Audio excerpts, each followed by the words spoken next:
My name is Lucy Handley. I'm the Adult Programs Coordinator at the Ridgefield Library, and I'm very happy to welcome tonight Dr. Lenka Pishlikova-Burke. She is a professional actress of the Actors Equity Association, and she's a mime, as well as the visiting assistant professor of theater and performance in the Conservatory of Theater Arts, SUNY Purchase. Initially trained in her native Prague, she performed in theater companies and in 12 European films and over 40 television programs. Wow, he must have been famous. Before coming to the United States, where she's performed on stage in dozens of professional productions, in independent films, and in one-woman and educational performances.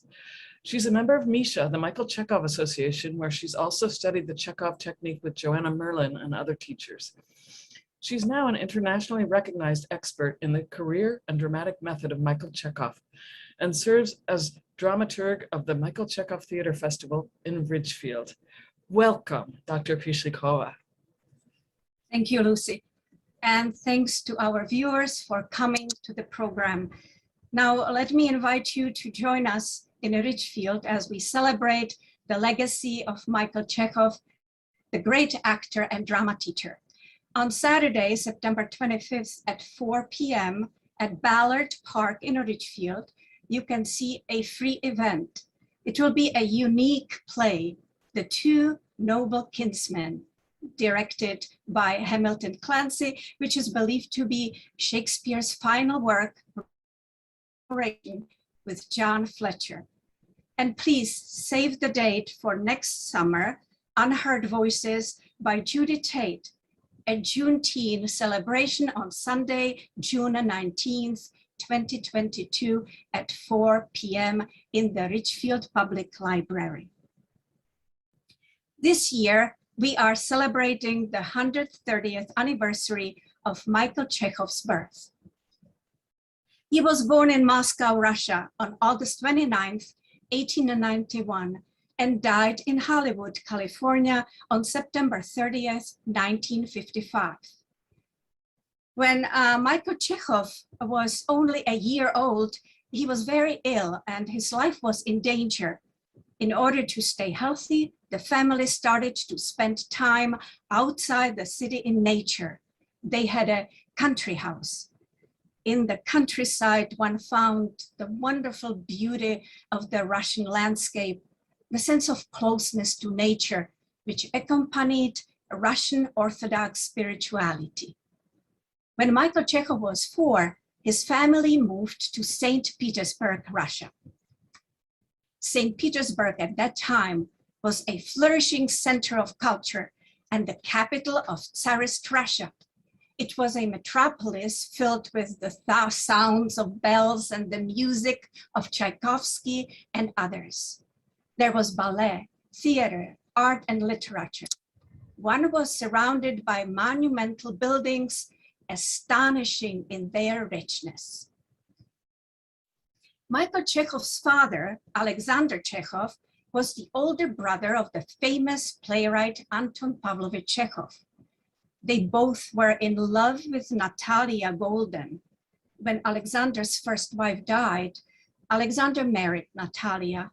Michael was her only child, while Alexander had 2 children from a previous marriage. Natalia was Jewish. The year Michael was born, Jews were expelled from Moscow, and many emigrated to Europe and to the United States. His mother was spared all of this because of her marriage. As a young boy, Michael, or Misha, as he was called, liked to put on various outfits he found in the house, transforming himself into different characters. Misha's best audience was his nanny, who would laugh until she cried, calling out, "Look what he can do." In his adult career, this ability to transform himself into a wide variety of characters was one of his greatest strengths. Later, the playwright Anton Chekhov wrote about his 10-year-old nephew Misha in a letter to his brother Alexander after having lunch with them. He is a remarkably intelligent boy. From his eyes radiates sensitivity. I think you will grow into a talented man. This is not surprising since Alexander was himself a man of many talents, inventor, author, and painter, to name a few. From the time Michael Chekhov entered the Suvorin Dramatic School in St. Petersburg at age 16 to his career at the famous Moscow Art Theater beginning in 1912, Chekhov was recognized as a remarkably gifted young actor. When Chekhov performed with Suvorin Company for the Tsar Nikolai II, the Tsar was impressed by the 16-year-old actor's ability to transform himself into the much older character of Tsar Fyodor.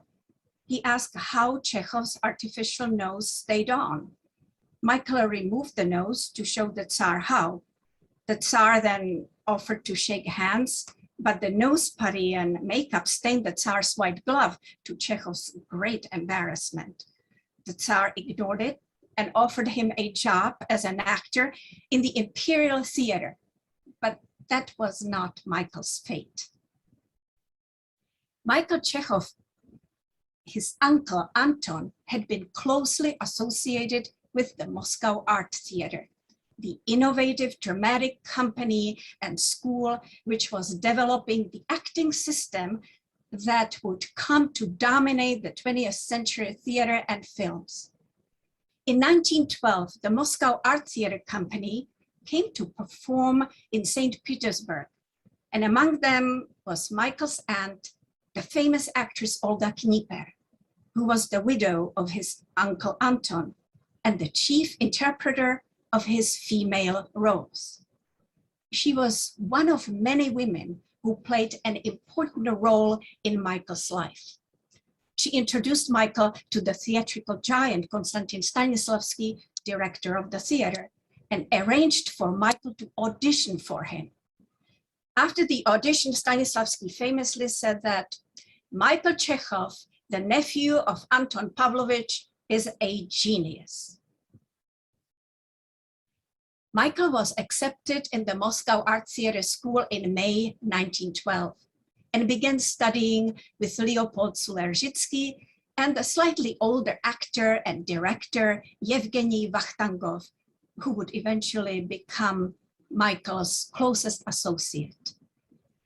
Stanislavski and Sulerzhitsky developed a series of methods by which an actor could construct a believable character for his or her roles on stage, express realistic and believable emotions in character, and maintain the life of this character and emotions over the course of the run of the play. Among the methods, and you have surely heard the term method acting, was one called emotional memory. The actor, if his or her character has to be, let's say, sad on stage, thinks of something sad in the actor's own life and transfers the emotions to playing the character. Obviously, there's a great deal more to it than this, but I hope you get the idea. In fact, Michael Chekhov would come to disagree with Stanislavski on this point of method, preferring to emphasize the imagination rather than only use memories. There's a story that Stanislavski asked the students to play a sad event that they experienced.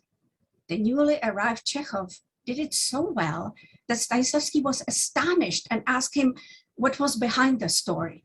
And Michael told him that his father had died. Later, when Stanislavski found out that Chekhov had made it all up, his father was still alive, he almost kicked Chekhov out of the class. The next years, 1913 through 1927, saw Chekhov perform a series of increasingly important roles for directors such as Stanislavski himself, Vakhtangov, and Richard Boleslavsky, who would later come to America. He gave virtuoso performances to adoring audiences, including a famous role of the elderly toy maker, Caleb, in a dramatization of Dickens' Cricket on the Hearth. He actually made his own toys for the role. You see him here also as Malvolio in Shakespeare's Twelfth Night. He also played in 6 silent films in Russia and took productions of the Moscow Art Theater studios on tour. Chekhov's life took a dark turn in 1917. Chekhov's father died in 1913, and his beloved teacher, Sulerzhitsky, in 1916. In 1917, the Bolshevik Revolution took place, and soon after, Chekhov divorced his first wife, Olga, in spite of the birth of their daughter.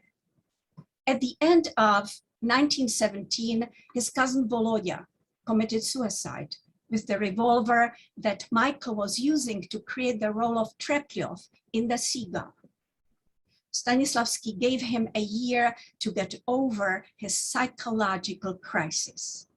What saved him from alcoholism and deep depression at that time was his good relationship with his second wife, Zhenya Ziller, whom he married in 1918, and the fact that he began teaching acting in his own private studio in his Moscow apartment. By December 1918, he's back on stage, and as always, changing himself into an astonishing series of characters, including the troubled lead character in Strindberg's play, Eric XIV, directed in 1921 by Vakhtangov. And later that year, his most famous role, Klestakov, the lying, scheming, comic faker in Nikolai Gogol's The Inspector General. This production was directed by Konstantin Stanislavski himself. Chekhov became the darling of the Moscow audience. In the photo at right, Chekhov is actually whistling, showing what he would call later the feeling of ease on stage. In 1922, Chekhov lost his dear friend Vakhtangov to an illness. At the same time, he discovered the religious philosophy of Rudolf Steiner, who called his spiritual science anthroposophy. In 1922 and 24, Chekhov performed the title role in a mystical production of Hamlet. Most critics appreciated the deep humanity of this new interpretation, and Education Commissioner Anatol Lunacharsky awarded Chekhov a medal. But Stalinist colleagues began to criticize the spiritual undertones of his work. Also, in 1924, he became the director of the semi-independent Second Moscow Art Theater. In 1925 and 1926, he took his young company out on tours. And in January 1928, his autobiography, The Path of the Actor, was a runaway bestseller. Then, at the height of his success, Chekhov Worlds comes crashing down. In June 1927, a group of rivals from the theater had revolted, left the theater, and denounced Chekhov as an idealist and mystic, producing alien and reactionary shows. In Stalin's Russia, this was enough to get you killed, and Chekhov became an unperson. Only with the help of the Commissar of Education, Lunacharsky, did he and his second wife, Zhenya, escape from Russia with their lives. Do you know the novel 1984 by George Orwell? Like in that novel, the name of Michael Chekhov was erased from Soviet theater history, not to reappear until 1959. A really bizarre thing occurred to Chekhov right before he escaped from Russia. He was arrested, but taken to some kind of a club for the communist elite, where he was expected to play chess for hours with important communists without a word being spoken. He won the chess games, was taken home, and the next day, the visas for him and his wife arrived at their apartment. They left Russia immediately. Zhenya did not have time to say goodbye to her mother and father. After leaving Russia, he and his wife took a train to Berlin. Chekhov signed a contract as an actor with a great director of modern drama, Max Reinhardt. Chekhov famously created a role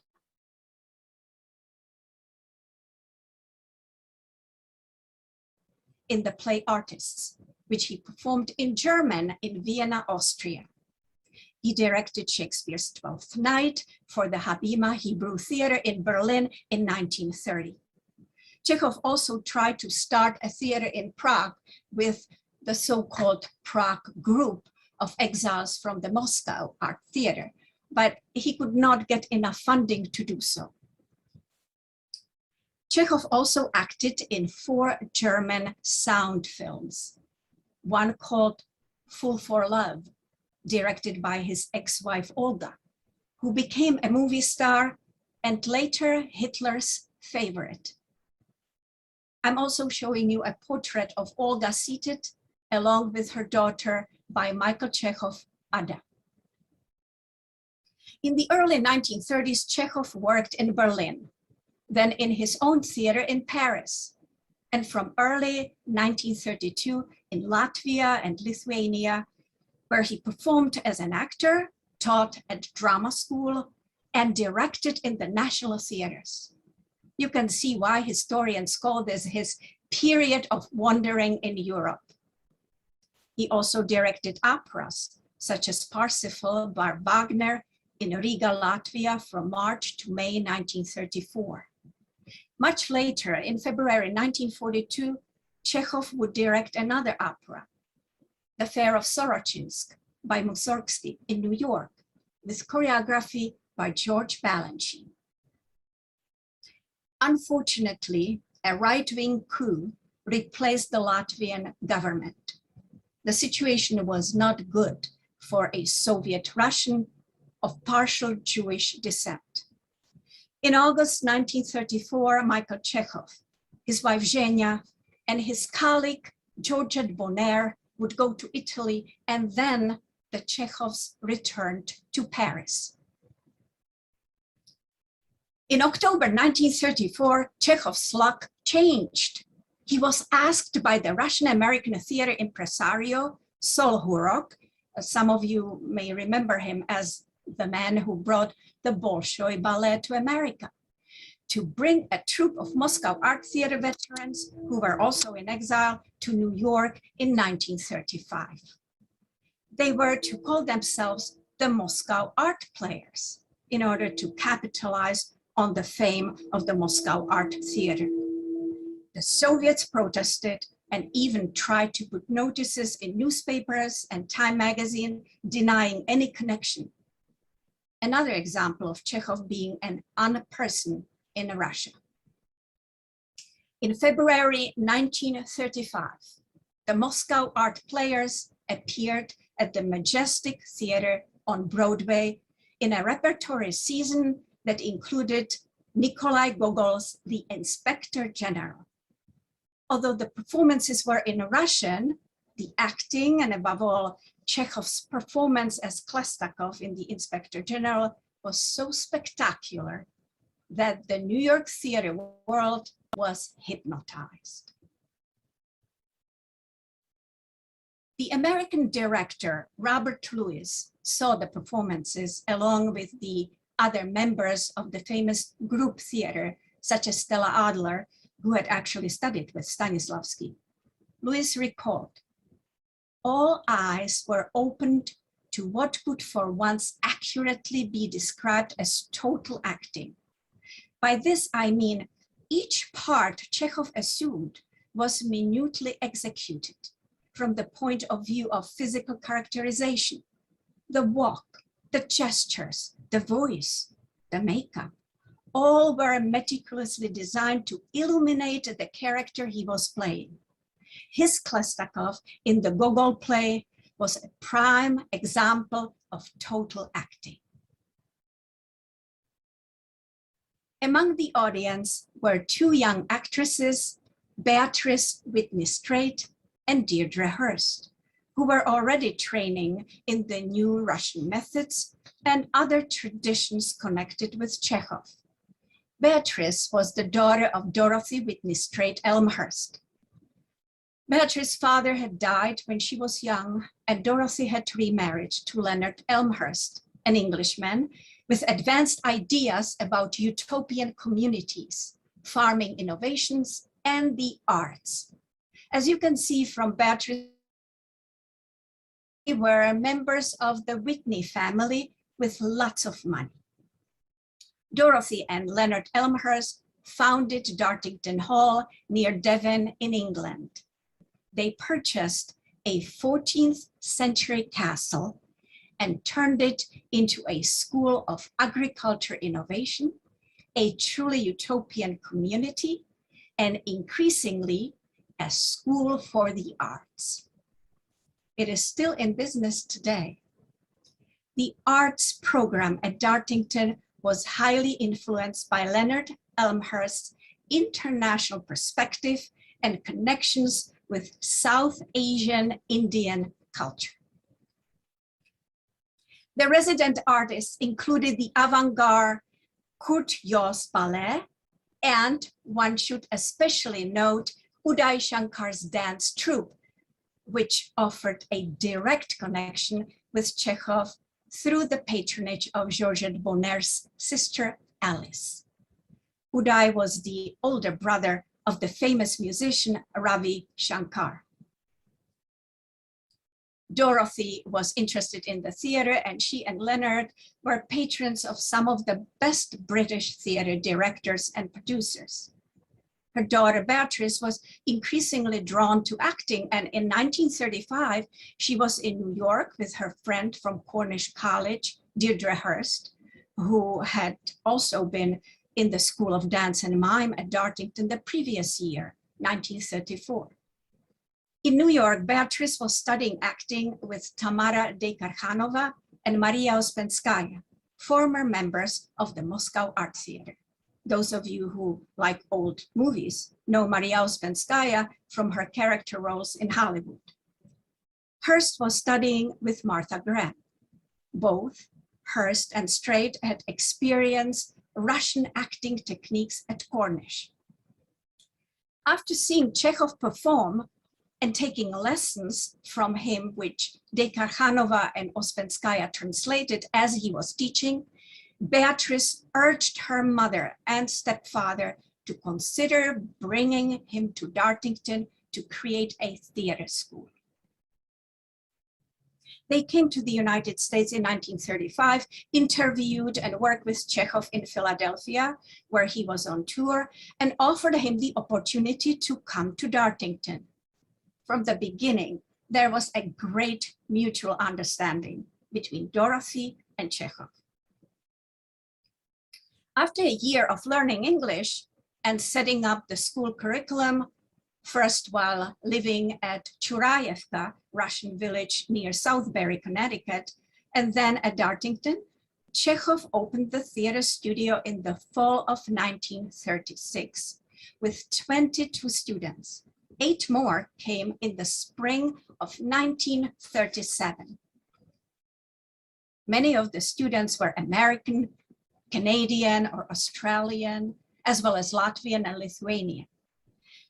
The opening day was the 5th of October, 1936. Chekhov's 2 years at Dartington, 1936 to 1938, offered him an ideal situation, a safe haven for him to create what he thought of as a laboratory to refine his techniques in collaboration with his students and colleagues. Here you see him directing 2 theater pieces at upper right, and the students doing a study in group dramatic body sculpting and doing a dynamic exercise related to quality of feeling of flying. Movement was an important means of channeling and finding sensations and emotions. However, by 1938, it was becoming clear that the gathering clouds of World War II would make it impossible to continue the theater studio in England. Chekhov and the Dartington trustees agreed to transfer the studio to America, especially since over the half students were American or Canadian. Beatrice Strait took a plane to New York to seek out an alternate location for the studio. The Ridgefield School for Boys across North Salem Road from today's high school and Scott's Ridge Middle School had just gone out of business, leaving classrooms and other spaces that could be used to create studio spaces, a dormitory and cafeteria with, as Deirdre Hurst described it, knives and forks and faded blankets on the bed and everything just waiting to be taken over. The main building is still there as a private house with the upper floors removed. The barn-like gymnasium was turned into the Elmhurst Theater. It is still there, part of the property of another nearby house. The lake Mamanusko was part of the property and would provide recreational facilities. Back in England, Hearst organized packing the school properties for shipment to Connecticut. Everyone seemed to have agreed that the location seemed to be ideal.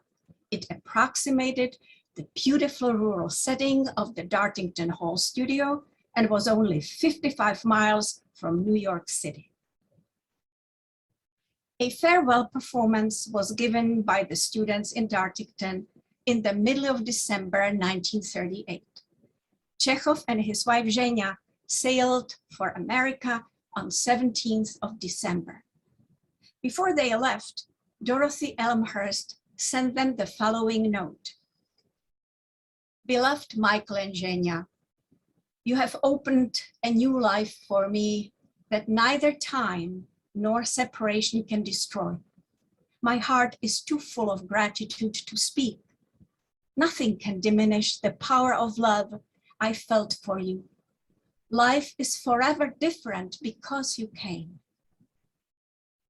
One of Chekhov's principal students, Herb Hatfield, spoke about the 1938 trip to America aboard the liner Normandy. I traveled on the boat with Chekhov. Before we boarded, Chekhov was very nervous because back in Soviet Russia, they were shooting people, the distinguished ones, like the generals. And he was afraid to walk his dog. And he said, you heard, walk my darling, my dog Asik. But the dog tended to bite everyone. So I walked him and he kept biting my heels. As you can see, by winter 1939, pretty well, all of the women and the non-British men from Dartington had arrived in the Ridgefield and set immediately to work on their studies, taking up pretty much from where they had left off in England.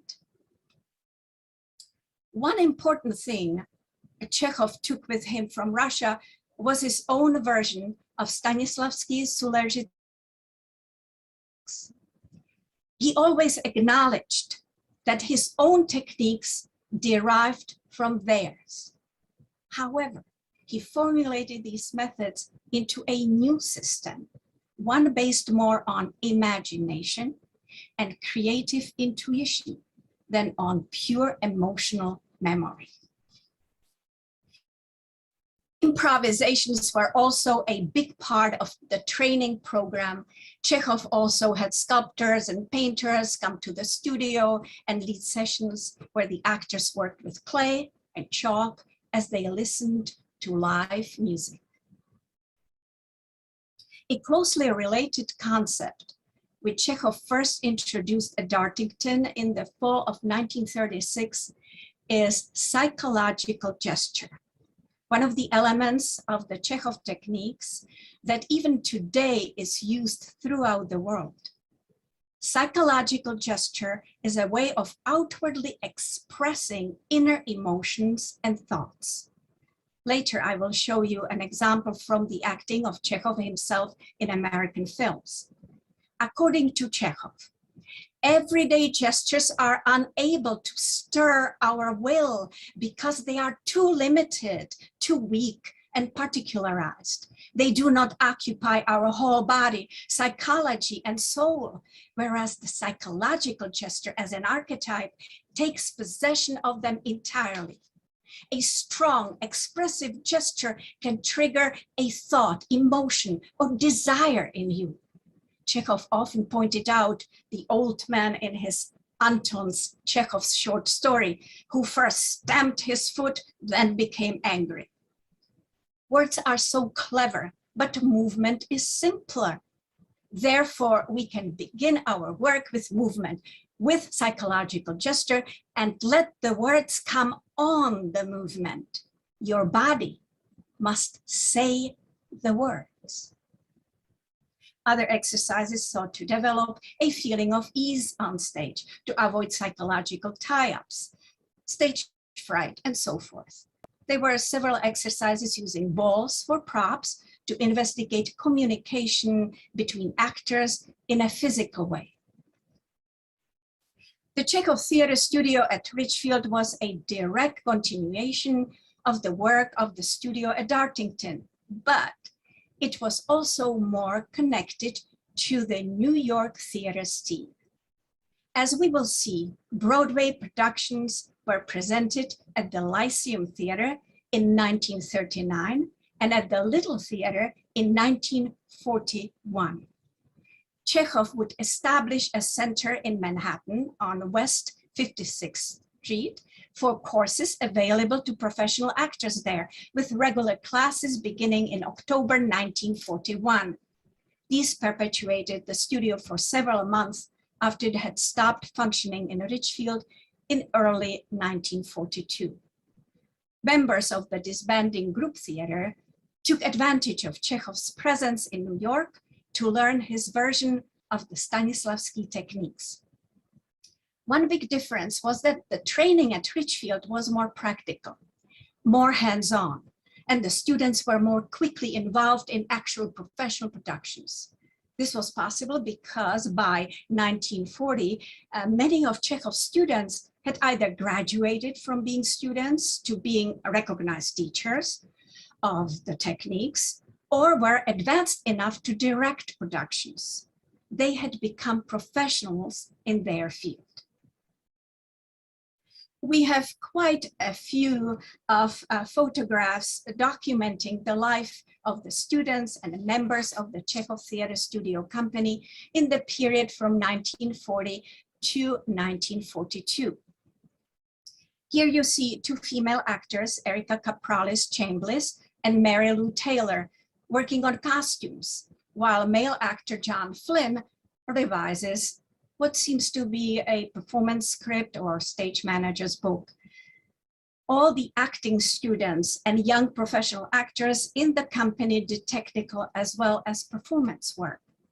The steps they are sitting on still exist. The photos labeled Nonnie Gardner were taken by an increasingly famous woman photographer and are part of the University of Windsor, Ontario, digital archives. In this case, the Deirdre Hurst, the actor is the theater collection. Some of us from Misha, the Michael Chekhov Association, helped identify the company members in the photos. In this group, Iris Tree is on the left, Mary Lou Taylor and Hurt Hatfield in the middle and top right, and Beatrice State on the far right with other Chekhov Theatre Studio members. They are sitting with the Chekhov's dog, Asik, and his pups around 1940. Hurt seems to be keeping his heels well away from Asik. Iris Tree, by the way, was a famous artist, model for painters such as Modigliani, a poet, an author in her own right, and a celebrity actor in films, including playing herself in Fellini's films. Tea time. you really get the feeling they had a very good sense of ensemble and fellowship in the company. Some of the actors were married to each other. Erika Kapralik, a Romanian who was one of the original students at Dartington, and Woody Chambliss were married. They had long careers in Los Angeles after the war into the 1970s. Other couples had children. Here is Deidre Hurst in white with the Schatz family and their children on Lake Mamanasco. A very important part of the performance schedule and the training program was doing children's theater. Many of the pieces were written by authors in the company, such as Iris Tree. Chekhov wanted to develop young audiences for the sake of the future of the theater. Chekhov and the Elmhursts wanted to start a young professional company in England, but the war ruined those plans. At Ridgefield, with its relative proximity to New York, the plan was taken up again. In 1939, they mounted a Broadway production featuring both the students and older professional actors associated with the studio. The play was a dramatic piece based on Dostoevsky's writing called The Possessed, which Chekhov and his associate, the Russian writer, director, and filmmaker George Zhdanov had created in England. But Chekhov did not do what he himself had always done previously, try out on tour before coming to the main theaters. It only ran 2 weeks. Still, the young professionals had made their Broadway debut. Ridgefield had sent a show to Broadway. In any case, in 1940, the Chekhov Theatre Studio began an extensive national tour, 5,000 miles through New England, the Middle Atlantic states, the South and the Southwest, from New Hampshire and Vermont to Texas and Oklahoma, 15 states altogether. The professional touring company was produced by Beatrice Straight and managed by Straight and Alan Harkness. The Chekhov theater players performed in numerous civic auditoriums, opera houses, women's clubs, theaters, museums, schools, and particularly universities to sell out crowds and enthusiastic audiences. For 2 months, the company traveled by truck, bus, and car, while Chekhov stayed in Ridgefield and worked on his future book. The young professionals performed Twelfth Night by Shakespeare and The Cricket on the Hearth by Dickens. You will have noticed that these are the same plays Chekhov himself performed in and directed in Europe. Chekhov directed these plays with the help of George Zhdanov and Alan Harkness.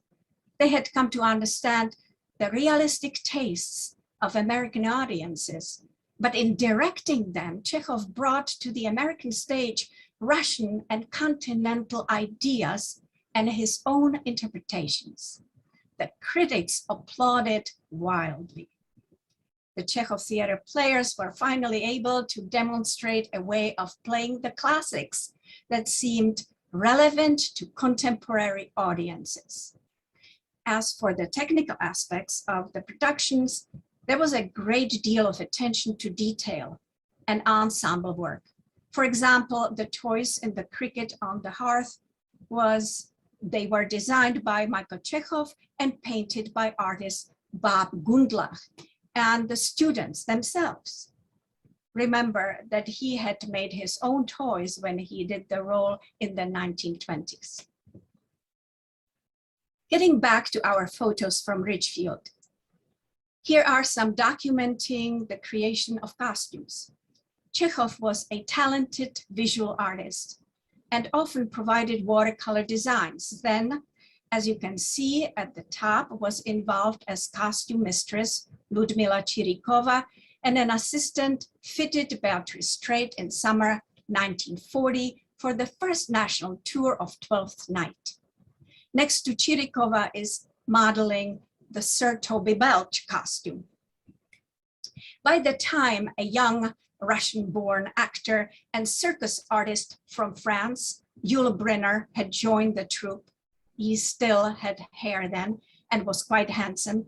At bottom, in publicity still for the 1940 tour, Brynner heard Hatfield, Beatrice Straight as Viola, and Ford Trainee as Sir Toby Belch wear the costumes. The tour was repeated in 1941.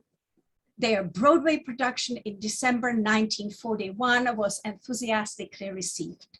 Chekhov directed Shakespeare's Twelfth Night for Broadway, and it was a great success. They also added King Lear to the repertory. Chekhov had wanted to play Lear himself, but he felt he was not given enough time to prepare the role. Instead, he directed the play for the company, with Ford Trainee in the title role. Rainey had an extremely successful career in Hollywood later. Chekhov particularly admired the way Yul Brynner invented his own makeup and created his characters.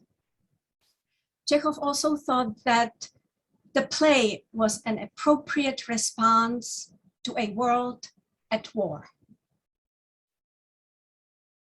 War came soon enough to the theater studio. While they were playing on Broadway, Pearl Harbor occurred. The last brief tour was in early 1942, by which time most of the men were either already drafted or awaiting the draft, or like Brynner, already working in the communications efforts surrounding America's entry into the war. Several of the women from both Dartington and Ridgefield went to war. I'm showing you Mary Hainsworth, who served with the American Red Cross in Europe 1943 through 1946, establishing clubs for soldiers in England and France and driving a club mobile to bring entertainment and refreshments to soldiers in the field. After the war, she returned to the stage, participating in touring Broadway shows. Chekhov's last career performance on stage was a sort of farewell benefit at the Barbizon Plaza Hotel's Theater Auditorium in New York in 1942. He performed in English for the first and last time on stage. 5 former students from the Ridgefield studio joined him, including Beatrice Straight and Deirdre Hurst. He and Zhdanov did a one-act play taken from Anton Chekhov's text, I Forgot, in which an elderly man torments a shopkeeper by forgetting why he came to the shop. The critics applauded the audience, and of course, the critics applauded these beautiful performances. Chekhov would use his monologue from I Forgot as his screen test audition in Hollywood. People in Ridgefield still remember stories about Chekhov. When I was first doing research at Ridgefield, the town clerk and archivist at the town hall, Barbara Serfilippi, told me about her dad helping Michael Chekhov move to New York City in 1942 after the Ridgefield studio was closed. Another important gift which his work at Ridgefield gave Chekhov was the opportunity to write down his teaching methods for future publications. Deirdre Hurst became, in effect, personal assistant to Chekhov. Her ability to take shorthand, Chekhov nicknamed her the pencil, allowed her to record his classes and lectures as an unpublished manuscript in 1942 called To the Actor, which made possible all subsequent editions of this book, such as the 1953 publication, To the Actor on the Technique of Acting, which Chekhov would create along with editor Charles Leonard, his Hollywood agent's husband, and a preface by Yul Brynner.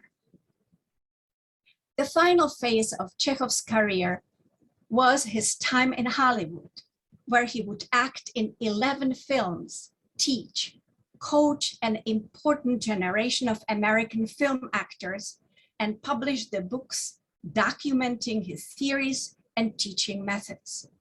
Here you see him in Alfred Hitchcock's Spellbound from 1945 with Ingrid Bergman and Gregory Peck, and in Our Time with actress-director Ida Lupino, who would send students to Chekhov.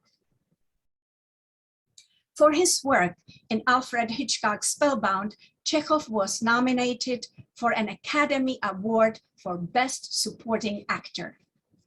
I'm not going to show you all film clips from all of Chekhov's films, but I do want to underscore the close connection between his acting and his teaching in Hollywood. For example, Gregory Peck was playing in Spellbound. He embraced Chekhov's technique and was subsequently coached by George Janov and his wife Elsa in every film he made. Let's look at Chekhov's famous performance in a scene from Hitchcock's Spellbound, one which came to symbolize his idea of psychological gesture for a whole generation of actors. As you watch, be aware that Chekhov had done many unsuccessful takes for the scene, but he applied the nervousness this created in making a wonderful psychological gesture.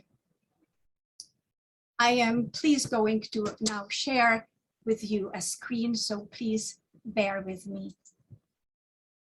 Thank you.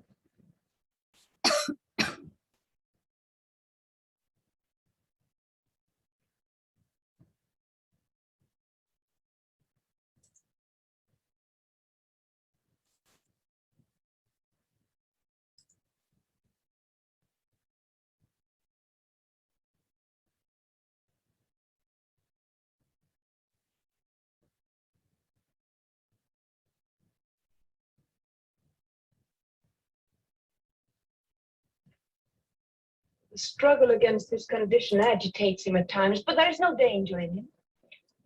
This is what I found in his hand last night.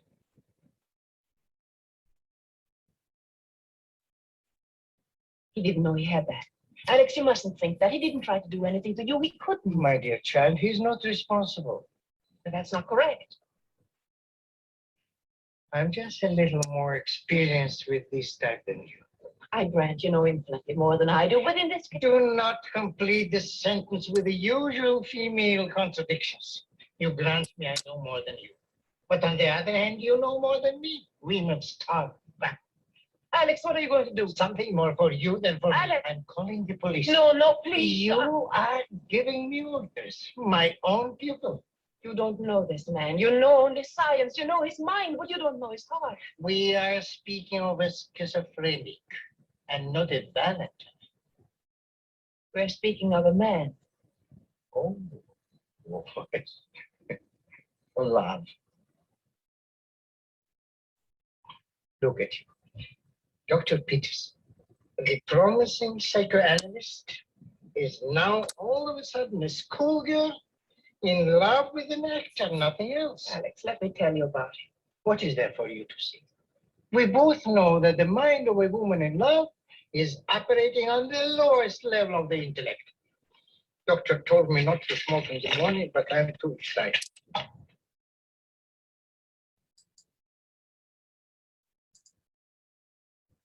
When Chekhov finally did complete the scene after many takes, the technical crew broke out into applause. In fact, Chekhov used the crew on a movie set as his audience.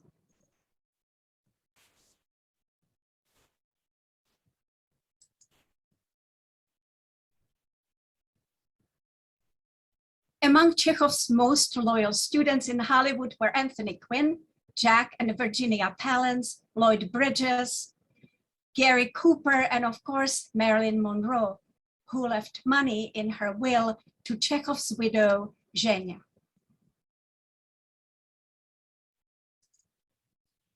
Quinn and Patricia Neal tell an interesting story about Gary Cooper's use of Chekhov's techniques while filming The Fountainhead.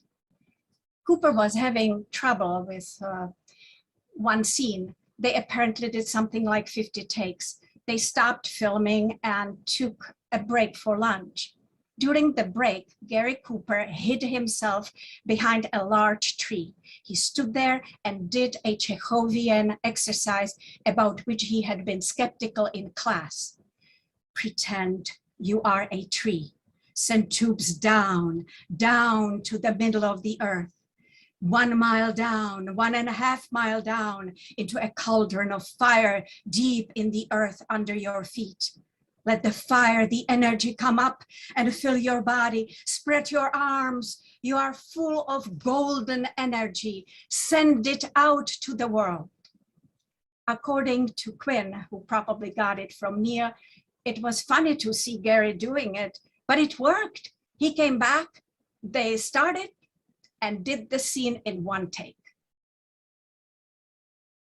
The number of Hollywood actors affected by Chekhov directly or through George and Elsa Zhdanov is staggering. From the Ridgefield group, there were Beatrice Straight, Yul Brynner, Herb Hatfield, Woody Chambliss, Fort Rainey, and many others. From the Hollywood group, there are Powers, Peck, Quinn, Cooper, Monroe, the Palances, Bridges, Neal, Robert Stack, Sterling Hayden, Burt Lancaster, who occasionally disagreed with Chekhov, Rex Harrison, James Dean, Clint Eastwood, and Jack Nicholson. Beginning with Straight and Brynner from the Ridgefield group, Chekhov's pupils won more than 15 Academy Awards. The list of Tony and Emmy Awards is even longer. Marilyn Monroe. The most brilliant man I have ever known is Michael Chekhov, the actor and author. He's a man of great spiritual depth. He's selfless and saint-like and witty too. As Michael's pupil, I learned more than acting. I learned psychology, history, and the good manners of art, taste. Every time he spoke, the world seemed to become bigger and more exciting. Acting became important, an art that increased your life and mind. Acting became more than a profession to me. It became sort of a religion.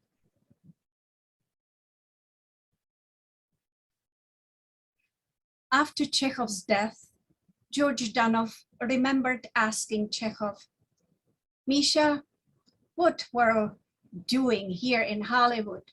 We didn't become involved with the theatrical profession to make better actors for Louis B. Mayer." Chekhov answered, "We're not making better actors for Louis B. Mayer.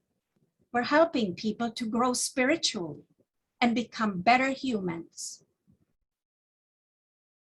Michael Chekhov was a human being of a great resilience. The influence of Michael Chekhov's teachings is truly global, international. Ridgefield should be proud on hosting such a personality from 1939 to 1942. I feel that it is wonderful to continue the tradition and celebrate Michael Chekhov and his genius, his influence on the art of theater. And now let me please leave you with Michael Chekhov's own words. Deep, deep within ourselves, within the treasure house of our souls, are buried tremendous creative powers and abilities, but they remain unused as long as we do not know about them, or as long as we deny them. They are so powerful, so beautiful, wonderful, that we are, and this is the disease of our present age, we are ashamed of them. That's why they remain unused and would remain forever if we would not open the door, go fearlessly into the treasure house, and search for them.